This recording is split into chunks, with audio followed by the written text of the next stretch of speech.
Assalomu alaykum. Bugungi video darsimizda sizlar bilan kadrlar tasnifi, ya'ni kadrlarning turlari, yiriklik darajalari va rakurslar bilan tanishamiz. Bu bilimlar film olish, montaj qilish yoki video yaratish jarayonida juda foydali bo'ladi. Kadrlar tasnifi bir necha turlarga bo'linadi. Birinchisi, kadrlarni kattaligiga ko'ra tasniflash. Kadr kattaligi aktyorning yoki muhim obyektning kadr o'lchamiga nisbatan o'lchami bilan aniqlanadi. Sodda qilib aytganda, kadrda odamning qancha qismi ko'rinishiga qarab. Hamma bilgan soddalashtirilgan kadrlar tasnifida umumiy, o'rta va yirik planlar mavjud. Bu tasnif soddaroq va tushunarli, ammo montaj uchun yetarlicha batafsil bo'lmagani sababli mutlaqo bizga to'g'ri kelmaydi. Montajda asosan 9 ta kattalikni ajratish qabul qilingan. Kadrda odamning qancha qismi ko'rinishiga qarab, ular qisqacha shunday nomlanadi. Punktir chiziqlar bu kattaliklar chegaralarini ko'rsatadi.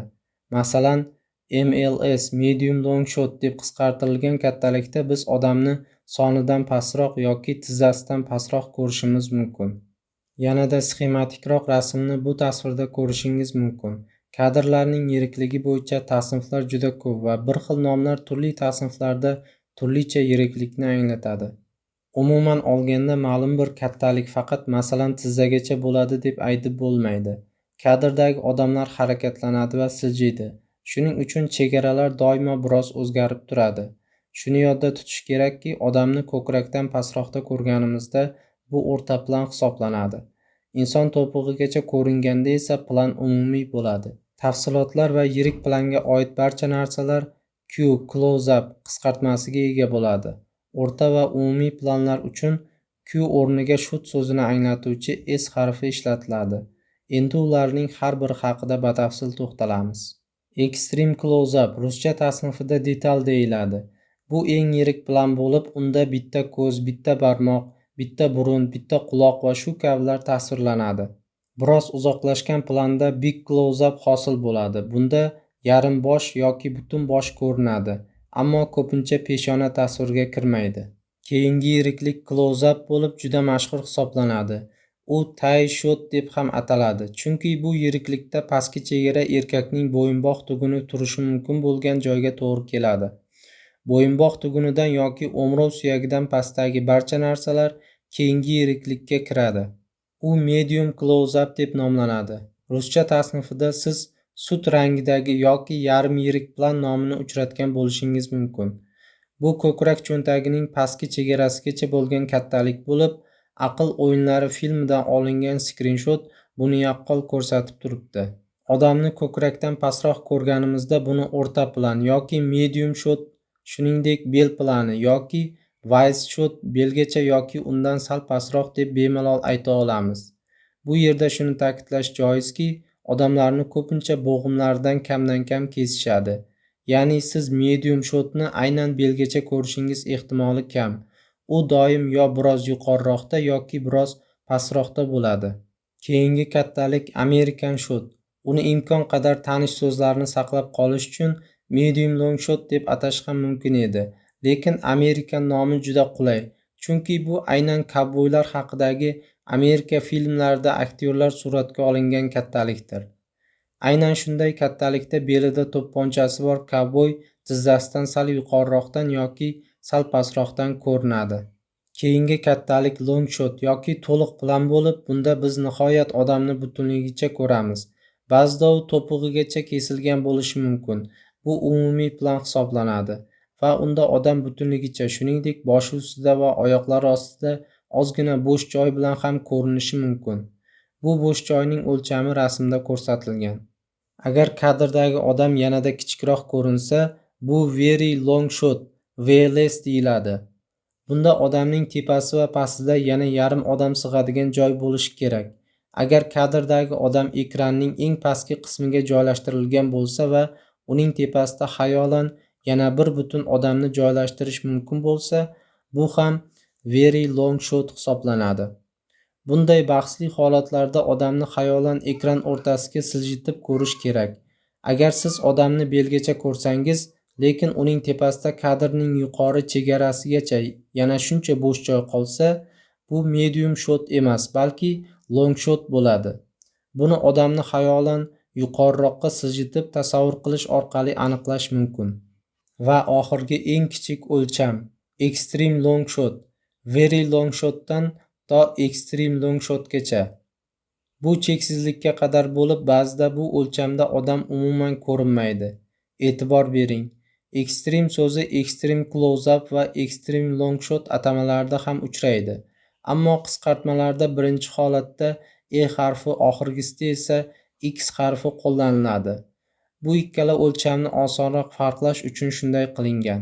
Barcha o'lchamlar inson bo'yi bilan o'lchanadi. Bu holatda esa detal hisoblanadi. Nima uchun bularning barchasini sizga batafsil tushuntirayotganimni anglashingiz uchun Titanic filmidan bir misolni ko'rib chiqaylik.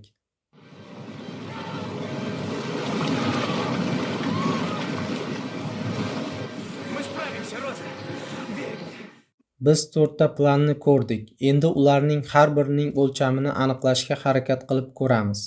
Birinchi holatda har bir kishining tepasiga yana bir nechta odamni joylashtirish mumkin. Shuning uchun bu extreme long shot hisoblanadi. Ikkinchi holatda tasavvurimizda ikkita bosh qahramonni biroz yuqoriroqqa siljitib, ularni u yerda to'liq bo'y bilan ko'rish mumkinligini anglashimiz kerak. Demak, bu long shot bo'ladi. Uchinchi kadrda ular belgacha ko'rinadi, ya'ni medium shot. To'rtinchi kadrda esa Leonardo DiCaprioni ko'ramiz. Yirik planda bu aniq ajralib turadigan close up. Bu kattaliklarning qanday ketma-ketlikda joylashganiga e'tibor qarataylik.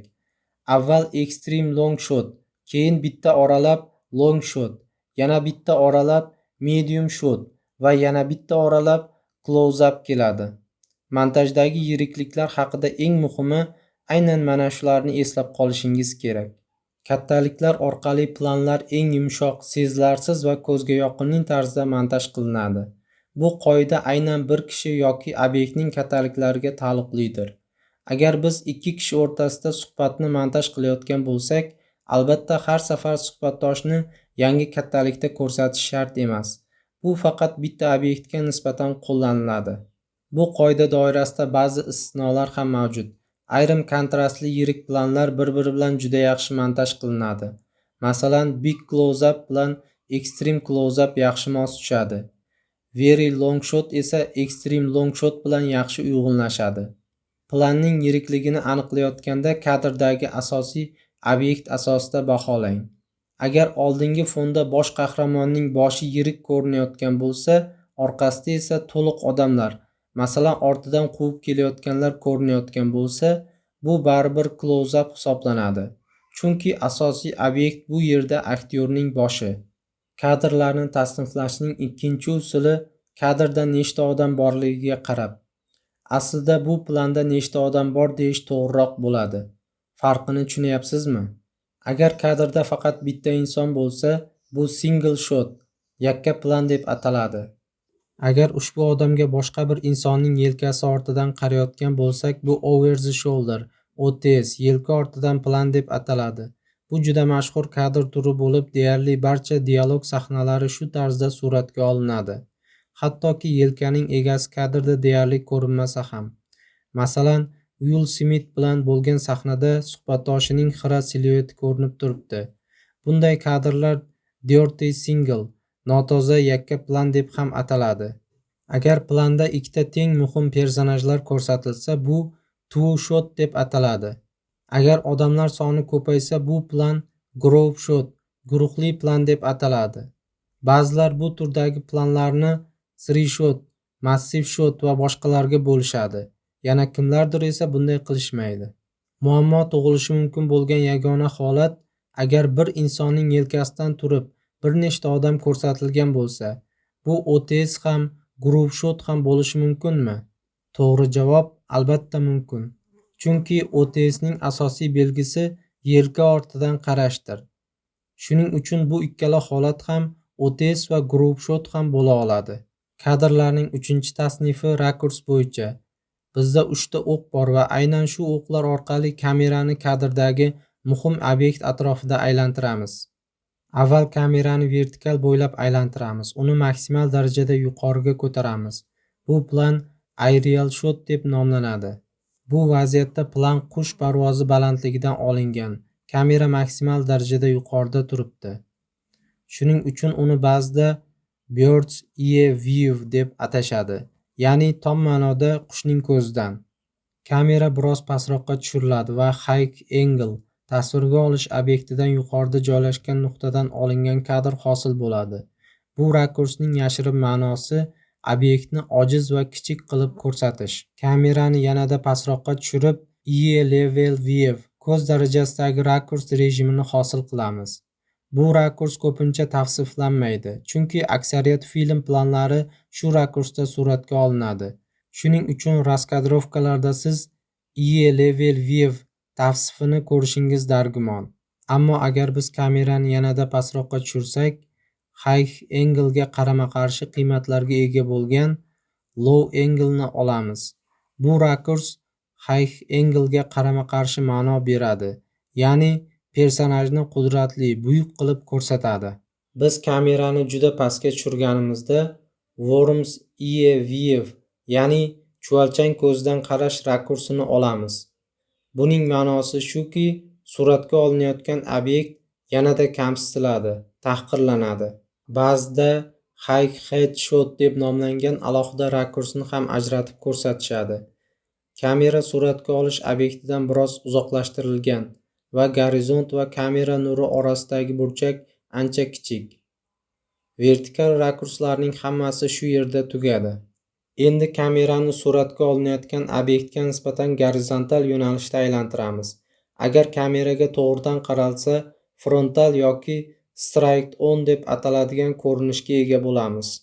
Agar odam yon tomondan profildan suratga olingan bo'lsa, bu ham shu nom bilan ataladi, ya'ni profile view. Kameraning oldingi ikki holati, frontal va profile view orasidagi o'rtacha qiymat 3:4 deb ataladi. Vertikal va gorizontal rakurslar birgalikda ham ishlatilishi mumkin. Masalan, yuqoridagi misolda biz low angle ning 3-choragini ko'ramiz. Kamera frontal rakursga qanchalik yaqin bo'lsa, tomoshabin voqealarga shunchalik ko'proq jalb qilinadi. Chunki bu holda qahramonlar unga to'g'ridan-to'g'ri murojaat qilishadi. Bizda qolgan yana bir o'qni Z o'qi deb ataymiz. Kino tilida bu canted frame, qiya kadr yoki Dutch angle deb ataladi. Bu uslub odatda personajning ichki iztirobini, noturg'unlik holatini ko'rsatish uchun ishlatiladi. Vazifasiga ko'ra kadrlarning 4-tasnifi qoldi. Barcha kadrlar ham bu tasnifga kirmaydi. Faqat belgilangan vazifani bajarayotganlari kiradi. Masalan, keng ko'lamli yirik sahnalarda yangi joyni birinchi bor ko'rsatish uchun ishlatiladigan establishing shot deb ataladigan kadr voqea joyi haqida tasavvur beradigan plan bo'ladi. Har bir sahnada odatda master shot, asosiy plan bo'ladi. Bu sahnaning boshidan oxirigacha to'liq suratga olingan varianti bo'lib, barcha aktyorlar va ularning harakatlari unda to'liq ko'rinib turadi. Master shot montajchi uchun juda foydali bo'lib, u orqali sahnada nima bo'layotganini aniq ko'rib turish mumkin. Shunda montajchi qayerga close-up yoki boshqa turdagi planlarni joylashtirish kerakligini biladi. Agar sahnada bir nechta aktyor bo'lsa, montaj qilish har doim avval master shotni ko'rib chiqish va uni montaj dasturiga birinchi o'rinda joylashtirish bilan boshlanadi. Bu asosiy kadr sifatida xizmat qiladi va boshqa barcha kadrlar unga moslashtirilib joylashtiriladi. Reaction shot bu avvalgi kadrdagi voqea yoki gapga bo'lgan reaksiyani ko'rsatadigan plan. Kinoda ikki odam suhbatlashayotganida ularni navbatma-navbat yelka ortidan suratga olish usuli 8lik deb ataladi. Bu holatda bir kadrning qarama-qarshi yo'nalishidan olingan boshqa kadr teskari burchak, reverse angle deb ataladi. Ya'ni birinchi odamni ko'rsatgan kadrga javoban ikkinchi odamni teskari tomondan ko'rsatadigan kadr ham bo'ladi. Ba'zida filmlarda juda qisqa, atigi bir necha soniyalik kadrlar bo'ladi. Bular insert shot, qo'shimcha kadr deb ataladi. Bu kadrlar odatda muayyan mayda detalni, masalan, soat, tugma, telefon xabari, shunga o'xshash detallarni yaqindan ko'rsatish uchun ishlatiladi. Insert shot odatda yirik planda bo'ladi. Shuning uchun tomoshabin bu detaldan muhim ma'no borligini tushunadi. 2T shot bu ayollarni ko'rsatish uchun ishlatiladigan maxsus kadr turi bo'lib, kamera ko'krakning yuqori qismidan, taxminan ko'krak chizig'idan boshlab yuqoriga qaratiladi. Bu kadrning maqsadi ayolning jozibasini, go'zalligini yoki nafisligini ajratib ko'rsatish. Bunday kadrlar odatda romantik yoki jozibali sahnalarda ishlatiladi. Bu turdagi kadr faqat ayollarga nisbatan ishlatiladi. Erkaklar uchun bunday kadr turi mavjud emas. Yiriklik jihatidan medium close-up kadrga o'xshaydi, lekin fokus ayolning nafis qiyofasi va jozibasida bo'ladi. Bu tasniflarni bilish o'zi bizga nima uchun kerak? Film suratga olishda ko'p odamlar birga ishlaydi. Rejissyor, operator, rassom, montajchi va boshqalar. Shuning uchun ular bir-birini tez va aniq tushunishi kerak. Buning uchun kadr nomlari va qisqartmalaridan foydalanishadi. Masalan, rassom, storyboard chizuvchi rasm chizadi va tagiga shunchaki Q-la deb yozadi. Bu degani Q close up, la low angle. Bu qisqartmalarni operator ham, rejissyor ham, montajchi ham darrov tushunadi. Montajchi uchun foydasi. Agar montajchi bu joyda MS slow angle content frame kerak edi desa, bu degani MS o'rtacha yiriklik, slow angle pastdan sekin qiyshaygan burchak, content frame gollandcha egilgan kadr. Shu tarzda ular aniq nima kerakligini qisqacha aytib bera olishadi. Xulosa qilib aytganda, bunday qisqartmalar kino olamida barcha mutaxassislar uchun tushunarli til bo'lib xizmat qiladi. Bu esa film suratga olish jarayonida ishlashni oson va samarali qiladi. Bugungi darsimizda kadrlar qanday turlarga bo'linishi, ular qanday nomlanishi va nima uchun bu bilimlar muhimligi haqida gaplashdik. Umid qilamanki, barchasi sizlarga tushunarli va foydali bo'ldi. Keyingi darsimizda esa Kuleshov effekti haqida gaplashamiz. Aytgancha, videoga like bosishni, kanalga obuna bo'lishni va do'stlaringizga ham videoni yuborib qo'yishni unutmang. Keyingi darslarda ko'rishguncha salomat bo'ling.